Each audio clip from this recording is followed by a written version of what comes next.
Football is a game of constant evolution. Tactics and strategy continually evolve to beat the opposition and find ways to overload and outmaneuver teams. One of the most significant changes in recent years has been the role of the number 9, the central striker. Traditionally, this player was a focal point of attack, a powerful target man whose primary job was to score goals.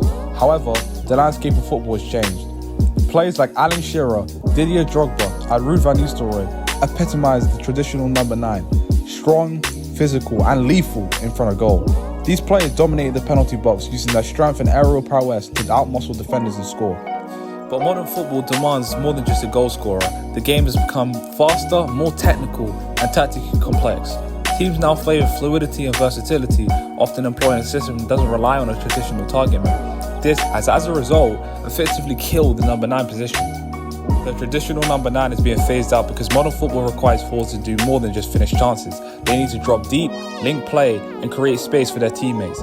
This is where the concept of false 9 comes in. This role is being used because as the striker drops deep, the centre-back can either follow him and leave gaps for wingers and midfielders to exploit, or let the false 9 drop in, creating an overload and punishing opposition sides. Lionel Messi, Roberto Firmino, and Sergio Aguero are all prime examples of a false 9, players who operate deep on the pitch, blurring the lines between midfielders and forwards. Especially in the case of Barcelona, Pep Guardiola favoured Messi over strikers like Ibrahimovic and Henry, which worked out well, winning the sextuple and 2 Champions Leagues.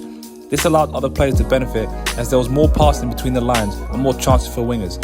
This also suited Jurgen Klopp's side well, as Firmino would drop in and as a result defenders would follow, allowing Salah and Mane to run in behind and cause defenders problems. A traditional number 9 stays high up the pitch, focusing on finishing crosses and long balls. In contrast, a false 9 drops into midfield, pulling defenders out of shape and facilitating intricate passing combinations. The shift towards a more technical game means that teams are looking for players who could do it all: pass, dribble, and move intelligently without the ball. The physical presence of a target man is less important than it used to be. Some have labelled this change to manager Pep Guardiola, who has typically preferred strikers with a small, agile frame, who have the technical ability to help the team overall.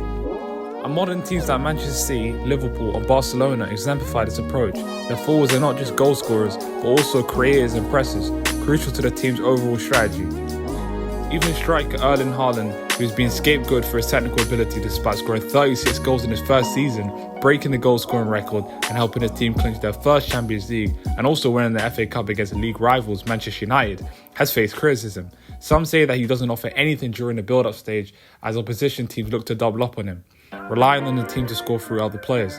In some cases they did, battering oppositions with goals from the likes of Phil Foden, Kevin De Bruyne, Bernardo Silva, but in other instances the team didn't play well. In the case of Harry Kane, he's a player who drops deep, giving central defenders several dilemmas. He's also been criticised for England, as when he drops in, nothing seems to come from it. However, this isn't true. When he was at Spurs, he had Son and even Kulusevski to exploit the space he left behind.